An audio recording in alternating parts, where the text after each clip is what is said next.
तो जब आप लोगों ने अपने एग्जाम को कंप्लीट किया होगा, उसके बाद घर आने के बाद आपने जब अपने क्वेश्चन पेपर को आंसर की के साथ चेक किया होगा, तो आप लोगों को उस टाइम पता लग चुका होगा कि आप कितना स्कोर कर रहे हैं। और यहाँ से कुछ बच्चों के मन में बहुत ज़्यादा एक्साइटेशन हुआ होगा और कुछ बच्चे यहाँ से डिप्रेस होना शुरू हो गए होंगे, क्योंकि कुछ बच्चों को मेडिकल कॉलेज मिलेगा और कुछ बच्चों को मेडिकल कॉलेज नहीं मिलेगा। बेटा, ये हम सब जानते हैं कि नीट का एग्ज़ाम कोई एक सिंपल एग्ज़ाम नहीं है। यहाँ पे बहुत ज़्यादा कंपटीशन है। अराउंड 20 लाख स्टूडेंट बैठता है and in 20 lakh student around 20,000 बच्चों का ही सिलेक्शन होता है।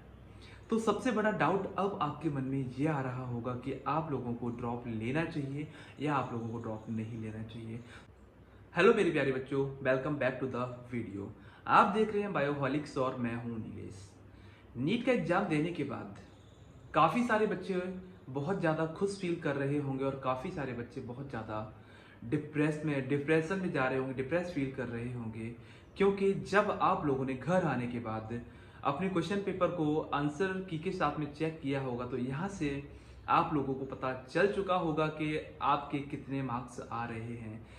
तो जिन बच्चों को पता है कि उन्हें एक अच्छा मेडिकल कॉलेज मिल जाएगा, जिन्होंने काफ़ी अच्छा स्कोर किया है, वो लोग तो काफ़ी एक्साइटेड फील कर रहे होंगे। लेकिन जिन बच्चों के मार्क्स अच्छे नहीं आए और उन्होंने पूरी साल अच्छे से मेहनत किया, वो लोग बहुत ज़्यादा परेशान हो रहे होंगे। तो जिन लोगों को मेडिकल कॉलेज मिल जाएगा, उन्हें मैं कॉन्ग्रेचुलेशन करता हूँ एंड बेस्ट विशेस देता हूँ। एंड जिन लोगों को एक अच्छा मेडिकल कॉलेज नहीं मिलेगा, तो वो लोग क्या करें, मैं कोशिश करूँगा। यहाँ पे मैं अपने व्यूज़ को बताने जा रहा हूँ कि आप लोगों को क्या करना चाहिए।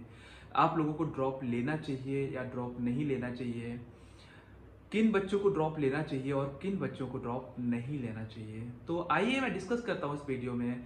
जिन बच्चों ने नीट का एग्जाम दिया है, मैं उन बच्चों को कुछ कैटेगरीज में डिवाइड करता हूँ। मान लीजिए कि आपने अभी तक कोई ड्रॉप नहीं लिया, या आपने जो अपना नीट का एग्जाम दिया था वो फर्स्ट टाइम एग्जाम दिया था, 11th एंड 12th आपने कंप्लीट किया एंड आप लोगों ने अपने एग्जाम को दिया। एग्जाम देने के बाद आप लोगों ने नोटिस किया कि आप लोगों का स्कोर काफ़ी अच्छा नहीं है और आपको किसी भी तरीके का कोई मेडिकल कॉलेज नहीं मिलेगा। इन दैट कंडीशन अब आप लोग यहाँ पे एक बार ये देख सकते हैं कि आप लोगों का स्कोर कितना आ रहा है। अगर मान लीजिए कि आपका स्कोर अराउंड 500 आ रहा है, 450 आ रहा है, तो आप लोगों को बिना झिझक के एडमिशन ले लेना चाहिए। और अगर आपका स्कोर काफ़ी ज़्यादा कम स्कोर है, तो यहाँ पे फिर से आप सोच सकते हैं कि आपको ड्रॉप लेना चाहिए या नहीं लेना चाहिए। मान लीजिए कि अगर आपका ड्रीम ये है कि आपको एक अच्छे मेडिकल कॉलेज में ही जाना है, आपको एक डॉक्टर ही बनना है, इन दैट कंडीशन आप लोगों को बिल्कुल भी नहीं सोचना है और आप लोगों को फिर से ड्रॉप ले लेना चाहिए। बट अगर आप लोग ऐसा कर सकते हैं कि विदाउट डॉक्टर आप हैप्पी रह सकते हैं, बिना एक डॉक्टर बने हुए, या फिर अगर कोई और आप कोशिश कर लेते हैं, उसकी हेल्प से भी आप लोग हैप्पी रह सकते हैं, तो आप लोगों को ड्रॉप लेने की कोई भी आवश्यकता नहीं। हालांकि सुनने में थोड़ा सा कड़वा जरूर लगेगा। इसके साथ साथ अगर मैं बात करूं तो कुछ बच्चे ऐसे हैं जो बच्चे ड्रॉप ले चुके हैं, जो इन्होंने एग्जाम दिया वो सेकंड अटेम्प्ट था उनका और उन्होंने फर्स्ट ड्रॉप लिया था। फर्स्ट ड्रॉप लेने के बाद कुछ बच्चे ऐसे निकल के सामने आएंगे जिनके मार्क्स 500 से ऊपर होंगे, और कुछ बच्चे ऐसे आएंगे जिनके मार्क्स 400 से ऊपर होंगे, और कुछ बच्चे ऐसे होंगे जिनके मार्क्स 400 से भी कम होंगे। तो जिन बच्चों के मार्क्स 500 से ज़्यादा हैं, उन लोगों को फिर से नहीं सोचना है ड्रॉप लेने के लिए, क्योंकि बेटा आप लोग काबिल हो, आप लोगों में इतना पोटेंशियल है कि आप एक अच्छे मेडिकल कॉलेज में जा सकते हो। But due to some reasons आप लोगों को एक मेडिकल कॉलेज नहीं मिल पाया। मे बी बबलिंग इशू रहा हो, या फिर आप लोगों से क्वेश्चन पढ़ते टाइम पे कोई इश्यूज हो गए हो जिसके चलते आप लोगों का एग्जाम खराब हो गया। अब मैं बात करता हूँ ऐसे बच्चों का जिन बच्चों के अराउंड 400 के आसपास मार्क्स आ रहे हैं। तो बेटा आप लोग के अंदर भी वो पोटेंशियल है कि आप लोग एक अच्छे मेडिकल कॉलेज में जा सकते हो, आप लोग एक अच्छे डॉक्टर बन सकते हो। तो यहाँ पे आप लोगों को भी ज़्यादा नहीं सोचना है और आप लोग भी ड्रॉप ले सकते हो। बट अब मैं ऐसे बच्चों के बारे में बात करना चाहता हूँ जिनके मार्क्स अराउंड 300 या 400 से कम आ रहे हैं। तो बेटा यहाँ पे आप लोगों को ये सोचना है सबसे पहले कि आपने क्या मिस्टेक्स की हैं, किस रीजन से आपके मार्क्स 400 से कम रह गए हैं। कि आपने सही से बायो नहीं पढ़ा, आपने सही से केमिस्ट्री नहीं पढ़ा, आपने सही से फिजिक्स नहीं पढ़ा, या फिर आपने सही से क्वेश्चन प्रैक्टिस नहीं किया है, आपके 2 सब्जेक्ट स्ट्रॉन्ग थे बट एक सब्जेक्ट वीक था। क्या इश्यूज थे वो आपसे बेटर कोई नहीं समझ सकता है। तो मैं आप लोगों को यही बताऊंगा कि अगर आप चाहते हैं कि आप लोगों को ड्रॉप लेना चाहिए, इन दैट कंडीशन आप लोगों को सबसे पहले अपना माइंडसेट बनाना पड़ेगा कि इन जो हमारा आप लोगों का जो 1 साल है, उस 1 साल में आप लोग रेगुलर 1 ईयर तक एक लॉन्ग सीटिंग दे सकते हो, अच्छे से आप मेहनत कर सकते हो या फिर मेहनत नहीं कर सकते हो। क्या डिविएशन था जिसके चलते आप लोगों की साल सिलेक्शन नहीं हुआ या फिर आप अच्छा स्कोर नहीं कर पाए हो। हालांकि 400 is also not a bad score, क्योंकि जो जिस बच्चे के अंदर 400 लाने का भी पोटेंशियल होता है वो भी एक अच्छा ही बच्चा होता है, वो एक खराब बच्चा नहीं होता है। तो यहाँ पे आप लोगों को अच्छे से आपके बारे में सोचना होगा कि अब आप आने वाले साल में एक लंबे टाइम तक रेगुलरली बैठ करके पढ़ाई कर सकते हैं या फिर आप पढ़ाई नहीं कर सकते हैं। तो आप लोगों को यहाँ पे खुद से डिसीजन लेना होगा। इसके अलावा बहुत सारी कंडीशंस और ऐसी होती हैं कि फाइनेंशियल कंडीशन आप लोगों की क्या है, ये मैं नहीं जानता हूँ, ये आपसे बेटर कोई नहीं जानता होगा कि आप ड्रॉप ले सकते हो या नहीं ले सकते हो। सेकंड थिंग ये कि आपको ऑफलाइन पढ़ना चाहिए या फिर ऑनलाइन पढ़ना चाहिए, ये भी आपकी फाइनेंशियल कंडीशन एंड आपके माइंडसेट पर ही डिपेंड करेगा।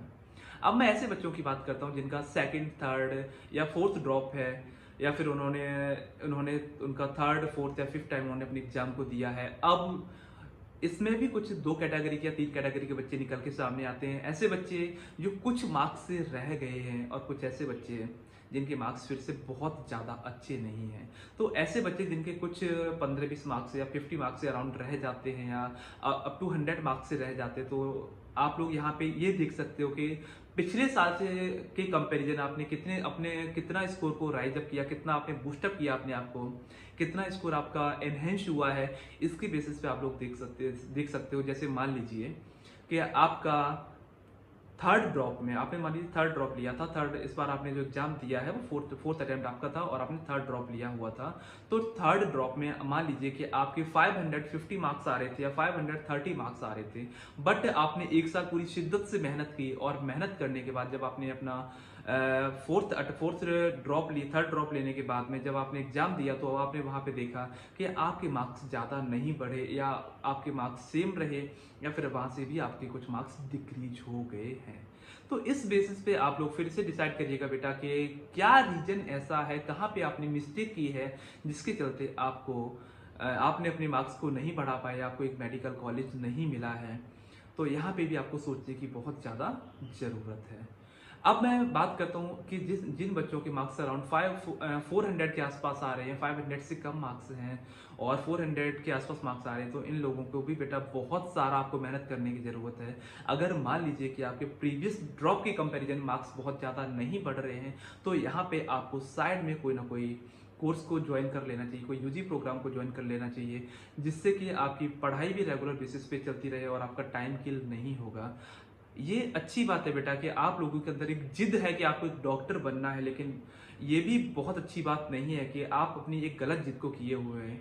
तो आप लोगों को एक बहुत सोच समझ के डिसीजन लेना है, क्योंकि लाइफ आपकी है और उसका डिसीजन भी आपके हाथ में है। तो ये आप लोगों को सोचना है कि आप लोगों को ड्रॉप लेना है या नहीं लेना है। ओवरऑल अगर मैं कंक्लूड करूं तो मैं यही बताना चाहूँगा आप लोगों को कि अगर आप लोग रेगुलर बेसिस पे अपने मार्क्स को इंक्रीज कर रहे हैं तो आप यहाँ पे ड्रॉप ले सकते हैं। आपका कौन सा अटेम्प्ट है ये मैटर नहीं करता है। मान लीजिए कि अगर आपके मार्क्स सेम रिटेन हो जाते हैं, इन दैट कंडीशन आप लोगों को कोई ना कोई कोर्स ज्वाइन कर लेना चाहिए, इसके साथ साथ आपको ड्रॉप लेना चाहिए। और अगर आपके मार्क्स रेगुलर बेसिस पे बढ़े हैं बट कुछ मार्क्स से आप लोगों को एक मेडिकल कॉलेज नहीं मिल पाता है, तो इस कंडीशन आप लोगों को सिंपली आंखें बंद करके ड्रॉप ले लेना चाहिए, क्योंकि नेक्स्ट टाइम आप डेफिनेटली फोड़ के आओगे, इतना मुझे आप लोगों पे पूरा भरोसा है। सो बेटा मैं कोशिश करूंगा आप लोगों को भी रेगुलर यहाँ पे पढ़ाने की, और आप लोग भी काफ़ी अच्छे से पढ़ाई करिएगा। मैंने इस वीडियो में कोशिश करी है कि आपके सारे के सारे डाउट को क्लियर कर पाया हूँ। अगर फिर भी आपके मन में किसी भी तरीके का कोई डाउट रह जाता है तो आप कमेंट सेक्शन में जाकर के बताना ना भूलिए। आप हमसे जुड़े रहने के लिए चैनल को सब्सक्राइब कर सकते हैं, वीडियो को लाइक कर सकते हैं एंड वीडियो को शेयर भी कर सकते हैं ऐसे लोगों के लिए जिन्हें इस वीडियो की आवश्यकता है। इसके साथ साथ आप लोग हमारा टेलीग्राम ग्रुप भी ज्वाइन कर सकते हैं, जहाँ पे मैं सारे के सारे वीडियोस के लिंक डालता रहता हूँ। इसके साथ साथ मैं वहाँ पे क्वेश्चंस भी डालता रहता हूँ, जिससे आप लोगों की हेल्प हो सकती है। मिलते हैं जल्दी अगले वीडियो में, तब तक के लिए अपना ख्याल रखें। All the best.